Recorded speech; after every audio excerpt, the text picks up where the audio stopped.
새 포도주는 새 부대라는 이 말은 우리에게 아주 익숙한 성경 구절입니다.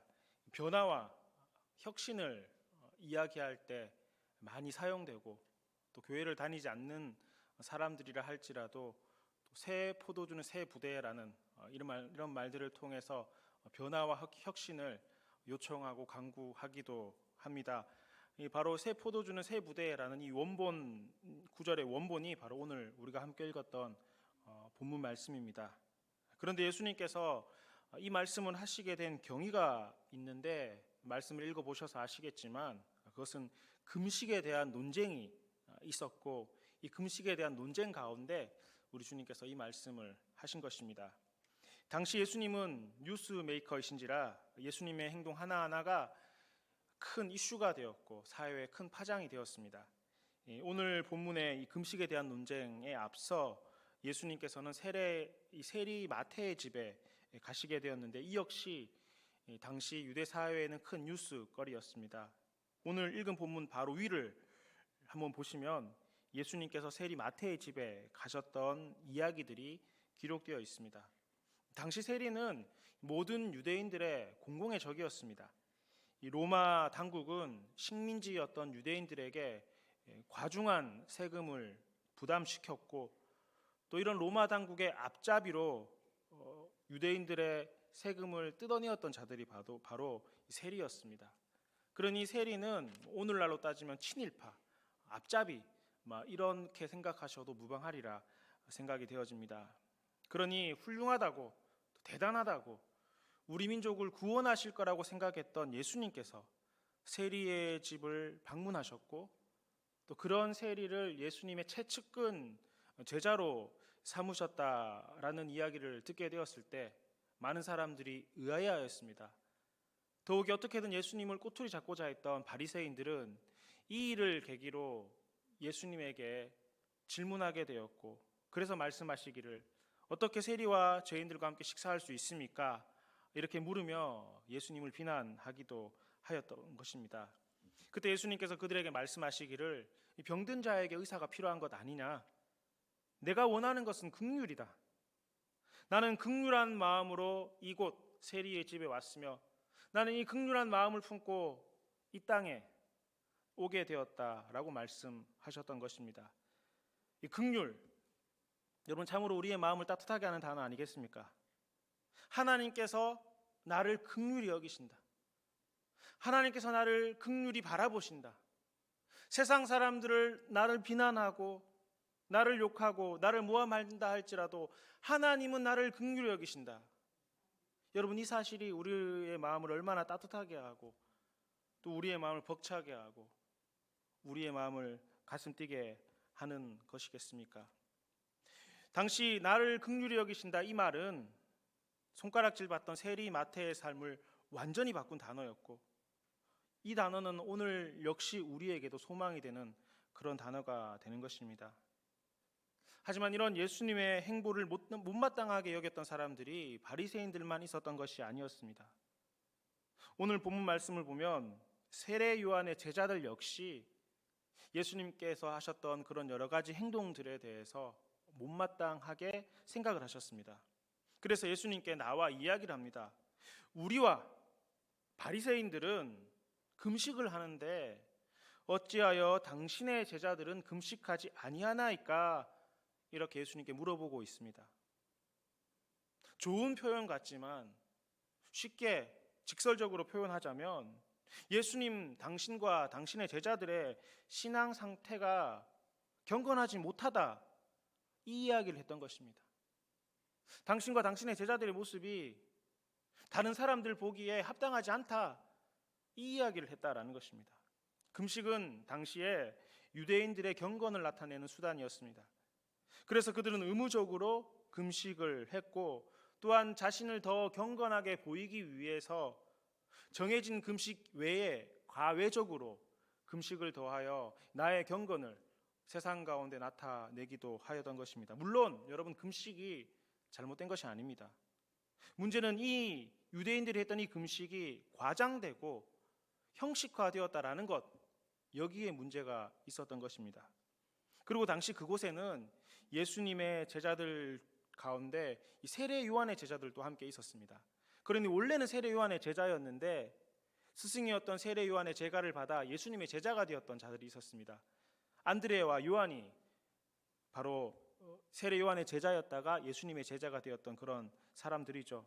그런데 그곳에 왔던 다른 세례 요한의 제자들이 볼 때 옛 동료였던 요한과 안드레 역시 예수님의 제자가 된 이후로 옛날의 경건의 모습이 보이지 아니하니 속이 좋지 않았던 것입니다. 안 그래도 함께 세례 요한의 제자로 함께 있다가 자신들을 배신하고 예수님께 갔던 이 안드레와 요한이 못마땅하게 생각이 되었는데 그들의 행동조차 금식하지 않고 경건하지 않다라고 생각하니 오늘 이렇게 본문 말씀처럼 세례 요한의 제자들은 지금 예수님께 딴지를 걸고 있는 것이었습니다. 그때 예수님께서는 당시 유대인들의 생활 풍습 세 가지를 예를 들어 설명하시며 대답을 해 주셨습니다. 혼인집의 손님들은 신랑과 함께 있을 때는 금식하지 않는다. 함께 즐거워하는 것이 정상이 아니냐 이 말씀을 하셨고, 또 생배 조각은 낡은 옷에 붙이는 자가 없다 말씀하셨습니다. 왜냐하면 이 생배 조각을 낡은 옷에 붙이게 되면 옷을 오히려 당기어서 헤어짐이 더하게 되기 때문에 그렇게 하는 사람이 없다 말씀을 하셨고, 새 포도주를 낡은 가죽 부대에 넣지 않는다 말씀하셨습니다. 왜냐하면 이 새 포도주를 낡은 가죽 부대에 넣게 된다면 빨리 이 가죽 부대가 헤어져 포도주도 마시지 못하고 이 가죽 부대도 버리게 되는 악수가 나오기 때문에 그렇다라는 것입니다. 너무나 예수님께서는 당연하고 상식적인 예를 들어서 진리를 설명하셨던 것입니다. 여기서 예수님께서 예를 들어 말씀하셨던 구태연한 금식, 또 낡은 옷, 이 가죽 부대는 유대교의 형식적이고 외식적인 종교적 관습을 의미했습니다. 바리새인들, 요한의 제자들이 가지고 있던 이 그릇된 고정관념을 우리 주님께서는 지적하셨던 것입니다. 반면 신랑, 새로운 천, 새 포도주는 예수님 자신과 예수님의 가르침 그리고 복음을 의미했던 것입니다. 다시 말하면 이제는 시대가 바뀌었다라는 것입니다. 예수님과 함께 새로운 시대가 도래했다라는 것입니다. 시대는 변화했고 영적인 흐름이 바뀌었다 주님께서는 말씀하신 것입니다. 예수님께서는 이것을 선포하셨습니다. 그러므로 이제 예수님을 받아들이느냐 아니면 거부하느냐 이 둘 중 하나를 선택해야만 하는데 예수님의 바람은 변화하라는 것을 제자들에게 또 그곳에 있던 바리새인들에게 또한 그런 질문을 했던 세례 요한의 제자들에게 말씀하셨던 것입니다. 더 이상 낡은 관념이나 낡은 태도로 구태연한 고정관념으로는 이 새로운 진리인 주의 복음을 담을 수 없으니 새 부대, 새 옷을 준비해야 된다는 것입니다. 또한 이것은 단순한 어떤 수선만을 의미하는 것이 아닙니다. 그럴 경우에는 더 찢어짐이 심해지고 터진다 말씀하셨습니다. 근본적인 변화, 완전히 새로운 변화가 지금 주의 복음을 담아야 되는, 주의 복음을 듣기 원하는 우리에게 필요함을 주님께서 말씀하셨던 것입니다. 예수님께서는 그것을 함께 있었던 마태를 통해서 예를 들어 설명을 하셨던 것 아니겠습니까? 마태를 보라는 것입니다. 그가 그토록 좋아했던, 인생의 주인처럼 섬겼던 돈을 버렸습니다. 창기를 버렸다라는 것입니다. 이 모든 것들과 결별하고 예수님을 쫓아왔다는 것 아니겠습니까? 그러니 마태는 그 당시에 이 새로움이 어떤 것인가, 변화가 무엇인가, 완전히 바뀌는 것이 어떠한 삶인가를 보여주는 단적인 모델이 된 셈이었던 것입니다. 그러므로 우리는 여기서 예수님을 믿는다라는 것이 진정 무슨 의미일까? 여러분, 이것에 대해서 우리는 깊이 생각해 봐야 할 것입니다. 여러분, 예수님을 믿는다라는 것은 겉모양만이 바뀌는 것을 의미하는 것이 아닙니다. 외적인 어떤 모습이 조금 달라지는 것을 의미하는 것이 아니라는 것입니다. 여러분, 우리가 예수님을 믿고 변화를 받는다라는 것은 과감한 변화가 일어나야 됨을 말씀하시는 것입니다. 전적인 변화가 우리의 삶 가운데 일어나는 것을 말씀하시는 것입니다. 중생을 우리에게 요구하신다라는 것입니다. 개종이 필요하다라는 것입니다. 이를 비유로 성경의 몇 가지 예를 우리 주님께서는 들어주셨습니다. 예수님을 믿는다는 것에 대해서 우리 주님께서는 혼인 관계, 혼인을 통해서 비유로 말씀해 주시지 않으셨겠습니까? 여러분, 결혼 전에는 아가씨였습니다. 하지만 결혼을 하게 되면 누군가의 아내가 되는 것입니다. 아줌마가 되는 것입니다. 아기 엄마가 되는 것입니다. 결혼 전에는 총각이었습니다. 하지만 결혼을 하게 되면 누군가의 아내가 되는 것이고 아기 아빠가 되는 것이고 아저씨가 되는 것입니다. 신분의 완전한 변화가 일어나는 것입니다. 그 사람의 모습은 동일합니다. 크게 바뀐 것이 없습니다. 하지만 혼인으로 말미암아 그는 완전히 다른 사람으로 변화하는 것 아니겠습니까? 다시 돌아갈 수 없습니다. 다시 가고자 한다면 그건 잘못된 혼인인 것 아니겠습니까? 또한 예수님께서는 예수님을 믿는다는 것에 대해서 접붙임으로 설명하시기도 하셨습니다. 접붙임 당한다라고 말씀하셨습니다. 새로운 열매를 그래서 맺는 것입니다. 그냥 놔두면 돌 감람나무 열매를 맺지만 예수님께 접붙임이 된다면 찬 감람나무가 되는 것입니다. 그냥 변화가 아닙니다. 완전히 다른 종이가 되는 것입니다. 종류가 바뀌는 것, 이것을 말씀하셨습니다. 또한 예수님을 믿음에 대해서 양자로 비유하시기도 하셨습니다. 양자가 된다라는 것은 겉으로 보기엔 단순히 아버지가 바뀐다 이렇게 생각하실 수 있겠지만 그 아버지가 어떤 아버지냐에 따라서 신분이 바뀌는 것 아니겠습니까? 그 아버지가, 내가 양자된 그 아버지가 임금이라면 난 임금의 아들이 되는 것입니다. 그가 왕이라면 나는 왕자가 되는 것입니다. 또는 그 아버지의 재산이 곧 나의 재산으로 상속되게 되는 것입니다. 그러한 특권이 주어진다라는 것입니다. 모습은 똑같지만 겉모양은 변화가 없지만 양자됨으로 말미암아 완전히 다른 삶을 살아가는 것이고 완전히 다른 신분을 가지게 되는 것입니다. 그러므로 우리가 믿는다라는 것은, 우리에게 믿음이 있다라는 것은, 우리가 주님을 믿는다라는 것은 단순히 내 안에 어떤 존경하는 존재 하나가 더 생겨나는 것, 혹은 내 안에 어떤 비빌 언덕이 한 군데 더 생겨나는 것, 이 정도가 아니라는 사실을 우리는 기억해야 하는 것입니다. 예수님을 믿는다라는 것은 완전히 다른 존재가 되는 것입니다. 말하자면 인생의 문패가 바뀌는 것입니다. 그 이전에 내 인생의 주인은 나였지만 이제는 내가 내 인생의 주인이 아니라 내가 믿는 그 예수님이 내 인생의 주인이 되시는 것입니다. 우리가 주님, 우리가 주 하나님, 주 예수님이라고 할 때 이 주는 주인을 의미하는 것 아니겠습니까? 주인이 바뀌었으니 여러분 문패를 바꾸어 달아야 되는 것입니다. 만약 우리의 머리에, 이마에 문패를 만약에 달고 다닌다면 그 이전에는 심규성 이렇게 달고 내 것 이렇게 달고 살았다면 이제는 이거 떼어내고 바뀌어야 된다라는 것입니다. 심규성에서 주님의 것, 내 것에서 주의 종 이렇게 바꾸고 살아야 되는 것이 주님을 믿음으로 말미암아 생기는 우리 가운데 삶의 변화라는 것입니다. 그래서 사도 바울은 고백하기를 그런즉 누구든지 그리스도 안에 있으면 새로운 피조물이라 이전 것은 지나갔으니 보라 새 것이 되었도다 말씀하신 것 아니겠습니까? 새로운 피조물이라고 말씀하셨습니다. 이 피조물이라는 것은 창조된 존재라는 뜻인데 여러분, 그러니 그리스도인이라는 것은 새롭게 창조된 존재입니다. 조금 바뀐 것, 조금 변화된 것, 내 이름 뒤에 어떤 직분이 붙여지는 것, 주일날 내가 집에 있었지만 예수님을 믿음으로 주일날 한번 교회 가는 것, 수요일날 집에서 TV를 봤는데 수요일날 예배 한 번 정도 더 가는 것, 이런 게 아니라는 것입니다. 새로운 피조물이 되었습니다. 전혀 새로운 사람이 되어야 된다라는 것입니다.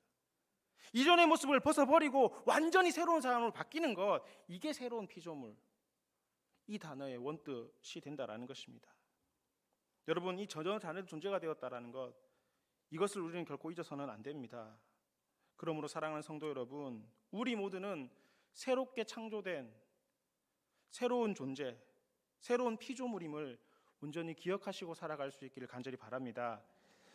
그런데 얼핏 생각하면 예수님을 믿기 전이나 지금이나 그게 그건데 무슨 새로운 피조물이냐 이렇게 하실지 모르겠습니다.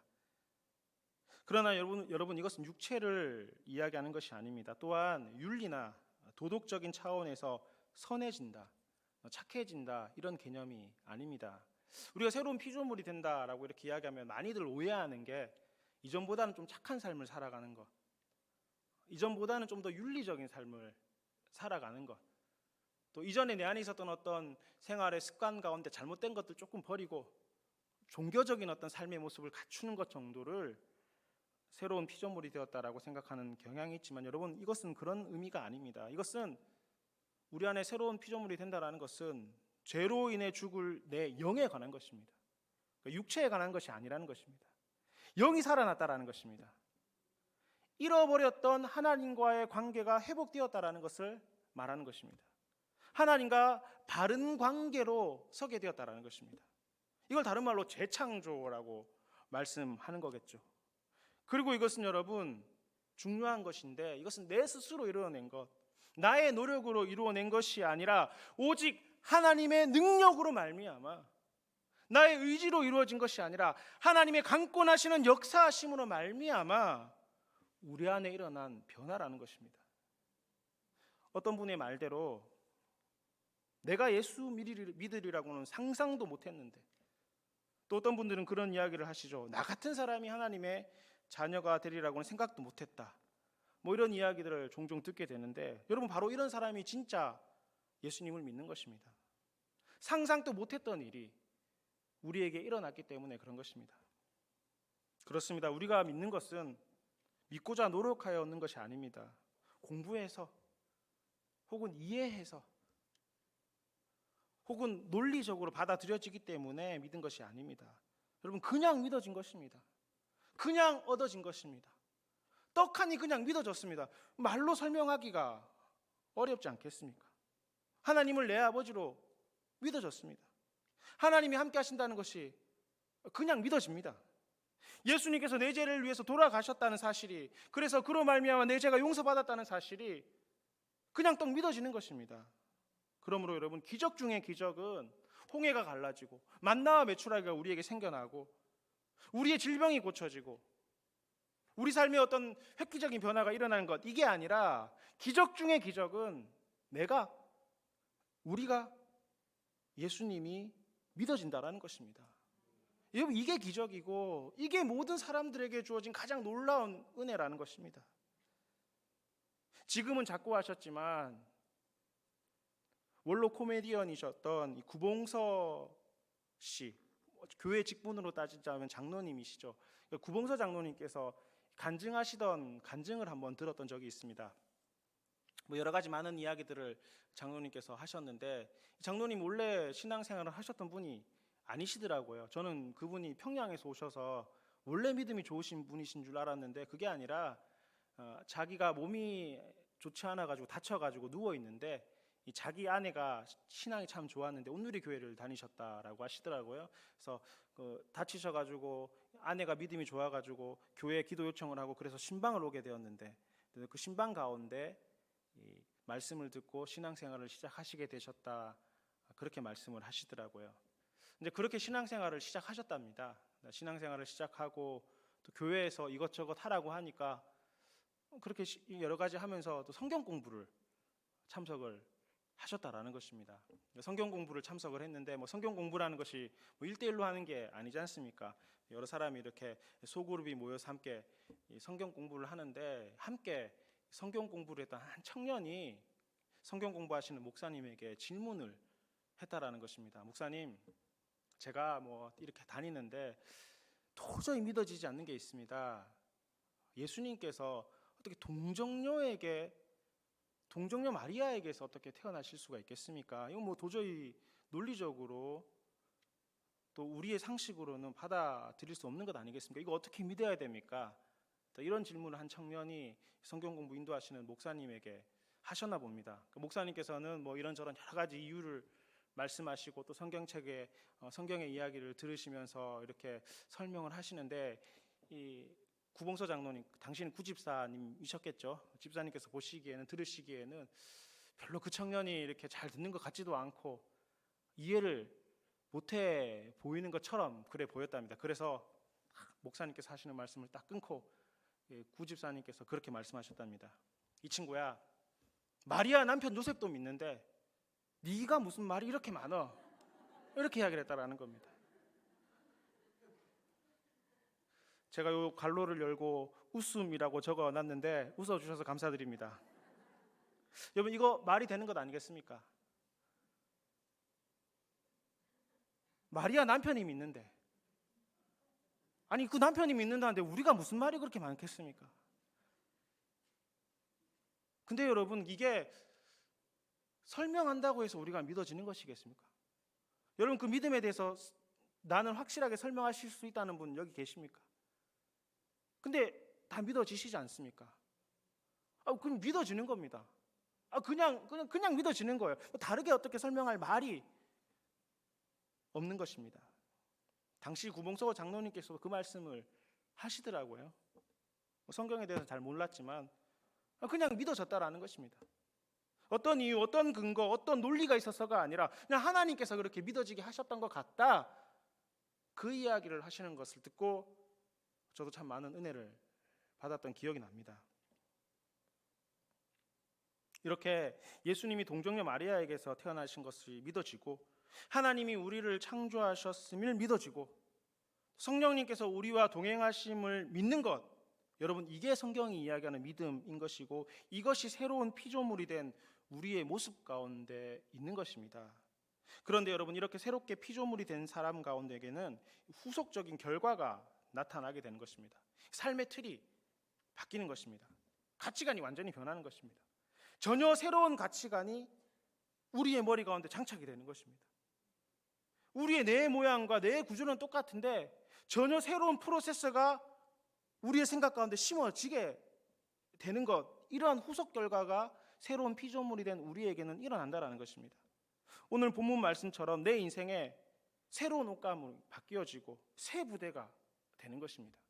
새 부대, 새 옷, 이것은 어떤 새로운 마음을 의미하는 것이 아니라 전혀 다른 새로운 사람으로 새로운 피조물이 된 우리가 변화되는 모습을 의미하는 것이라는 것입니다. 그런데 자칫 오해하기 쉬운 것이 이 새 부대가 된다는 것을 두고 선한 사람이 된다거나 혹은 좋은 성품의 사람으로 변하거나 혹은 도덕군자로 변한다라고 생각하기 쉽지만 그게 아닙니다.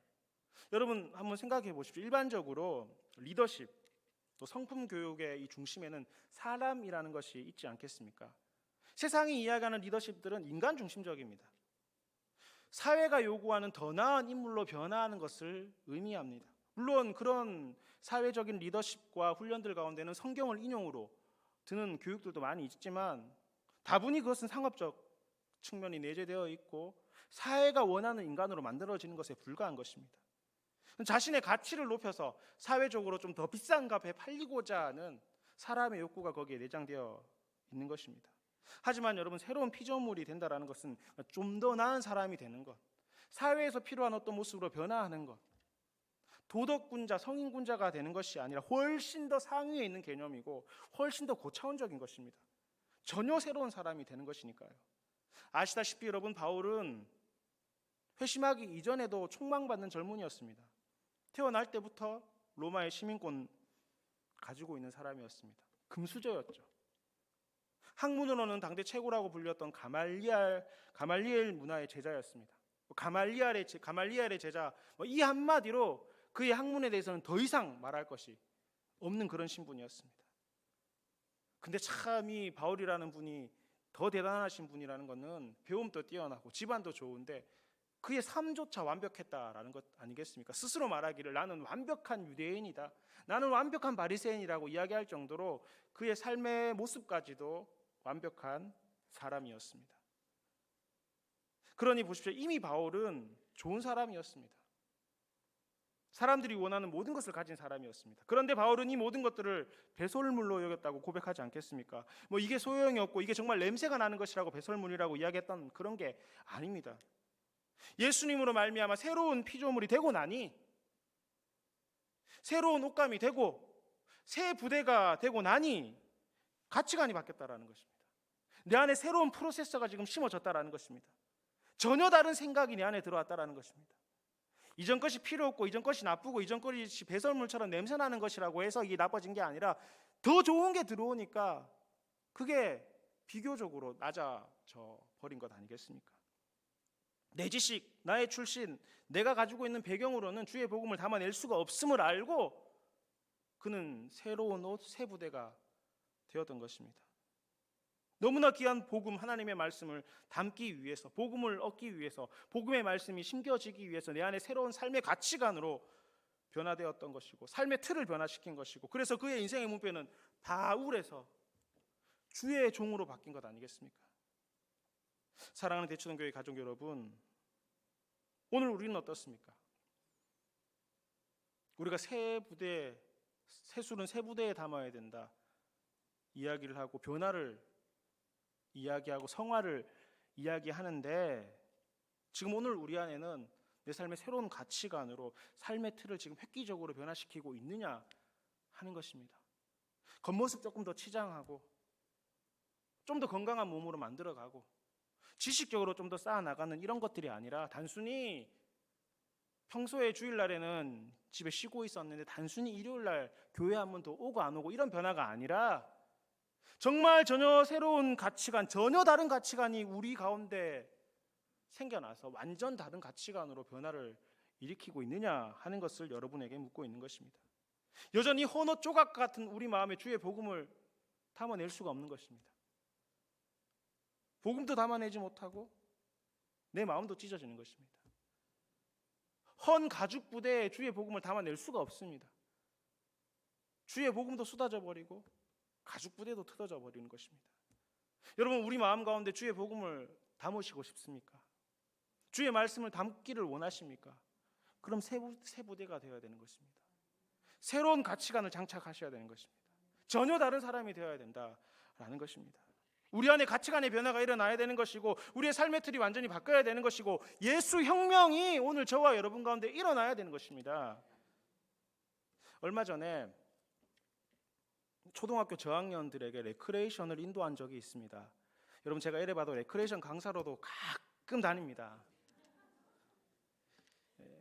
처음에는 활동적인 레크레이션을 좀 하다가 화면을 준비해서 아이들과 게임을 좀 했는데요. 시간이 좀 됐지만 여러분 한번 해볼까요? 하기 싫으십니까? 하라고 말씀을 띄워버렸네요. 글겹치기 게임이라는 것을 제가 한번 해봤는데요. 자, 여러분 한번 맞춰보시죠. 자, 100점짜리입니다. 무슨 글자일까요? 저게 글자인가, 검은색을 칠해놨는가, 이런 생각이 드시죠? 좀 힌트를 좀 더 드리겠습니다. 80점입니다. 무슨 글자 같으십니까? 글자 같기도 한데 검은색만 칠해져 있고, 잘 모르시겠죠? 60점입니다. 앞에는 어떻게 아시겠는데 지금 대답하기는 혹시 틀릴까봐 부끄러워서 대답을 못 하시는 거죠. 40점 한번 주시겠습니까? 네. 자, 뭐죠? 뭘까요? 예, 40점. 예, 20점. 네, 정답 보여주십시오. 예, 대치동 교회입니다. 이런 퀴즈를 제가 우리 그 초등학교 저학년 아이들과 이런 퀴즈를 제가 진행을 했습니다. 근데 퀴즈를 이렇게 PPT를 가지고 이렇게 진행을 하는데, 그 전까지는 막 열심히 뛰어놀고 막 소리치고 저 끝에서 왔다 갔다 뛰고 그랬는데, 이 문제 자 이렇게 할 거야 라고 하니까 거기 있던 아이들이 어떻게 하신 줄 아십니까? 어떻게 했을까요? 자, 한번 여러분의 상상을 한번 맡겨보겠습니다. 어떻게 했겠습니까? 저 뒤에 있던 아이들이 갑자기 앞으로 오는 겁니다. 특별히 원래 초등학교 입학했던 어떤 남자아이가 요 앞에, 여기 화면이 여기라면 요 앞에 여기 앉더니 눈을 이렇게 부릅뜨고, 눈만 부릅떠서는 좀 부족했나 봅니다. 손으로 눈을 이렇게 하고, 한 글자라도 놓칠까봐, 한 화면이라도 놓칠까봐 눈도 깜빡 안 하려고 이렇게 하고 이렇게 문제를 푸는 것이었습니다. 제가 이렇게 그 아이가 참 그렇게 하는 모습이 참 귀엽더라고요. 귀엽고 예쁘고, 뭐 다 끝나고 집에 가서 이제 곰곰이 누워서 이제 생각을 해보는데, 그 아이를 떠올리면서 참 많은 생각을 제가 했었습니다. 정말 그렇구나. 상황이 바뀌면 자세도 바뀌어야 되는 거구나. 내 안에 믿음이 들어왔다면, 내가 새로운 삶을 살기 원한다면 바뀌어야 되는 거구나. 하물며 어린아이도 이 사실을 알고 살아가는데 혹시 우리는 이걸 놓치고 살아가는 것은 아닌가, 이런 생각이 들었습니다. 여러분, 특별히 죄의 종으로 여러분 우리가 하나님의 자녀가 되었다면 변해야 되는 것입니다. 상황이 바뀌었지 않습니까? 환경이 바뀌었지 않습니까? 물론 내 안에 지금 겉의 모습은 변화가 된 게 없지만 바뀌었습니다. 새로운 피조물이 되었으니까 바뀌어야 되는 것입니다. 그동안은 나의 성공을 위해서, 출세를 위해서, 부자 되기 위해서 살았던 삶이라면 그것은 헌옷이고 헌 가죽 부대입니다. 버려야 되는 것입니다. 새 옷, 새 부대를 우리 안에 집어넣어야 된다라는 것입니다. 완전히 새로운 존재로 변화하기 위한 필요가 우리에게 있다라는 것입니다. 인생의 문패가 바뀌어야 되는 것입니다. 김아무개, 이아무개, 박아무개에서 주님의 것, 주의 종, 주 뜻대로 살아가는 자, 이렇게 문패가 바뀌어야 되는 것입니다. 단순히 교회하면 왔다 갔다 더하고 이게 아니라 천지개벽할 정도의 변화가 우리에게 필요한 것입니다. 여러분, 바뀌어야 되는 줄 믿습니다. 새 가죽 부대가 되어야 합니다. 그래야지 우리 안에 복음을 담을 수가 있고 그 복음으로 말미암아 하나님께서 약속하신 약속의 열매들을 받아 누리실 수가 있는 것입니다. 약속의 열매, 하나님의 축복들만 바라본다면 그것은 우리 안에 담아낼 수가 없습니다. 왜냐하면 우리는 떨어져 버릴 것이니까요. 녹아져 없어버릴 것이니까요. 우리 안에 그 하나님의 보화들을 담아 놓기를 원한다면 새 가죽 부대가 되어야 합니다. 새 옷이 되어야 하는 것입니다. 조금 수정해서 받아들일 수 있겠지, 이거 안 되는 것입니다. 우리가 새로워져야지만이 주의 복음을 담아낼 수 있는 그릇이 되는 것입니다. 이 시간 여러분, 우리 눈을 한번 감아보시고 우리 자신을 한번 돌아보시겠습니다. 예수님의 동정녀 탄생이 믿어지고 창조주 하나님이 믿어지는데도 내 삶의 가치관이 변화하지 않았다. 여러분, 이거 굉장히 큰 문제입니다. 내 삶의 근본적인 변화가 일어나야 하는 것입니다. 예수 혁명이 우리 가운데 일어나야 되는 것입니다. 새 포도주는 새 부대에 담아야 되는 것입니다. 이 시간 여러분, 변화되지 못했던 우리의 가치관이 있다면 과감히 버리실 수 있기를 함께 기도하시겠습니다. 이제는 우리 주 예수 그리스도의 크신 은혜와 하나님 아버지의 놀라우신 사랑과 성령님의 교통하심이 모인 저희 무리들과 대치동교회 모든 성도들과 주님의 몸 되신 교회 위에 이제로부터 영원히 함께 계시기를 간절히 축원하옵나이다. 아멘.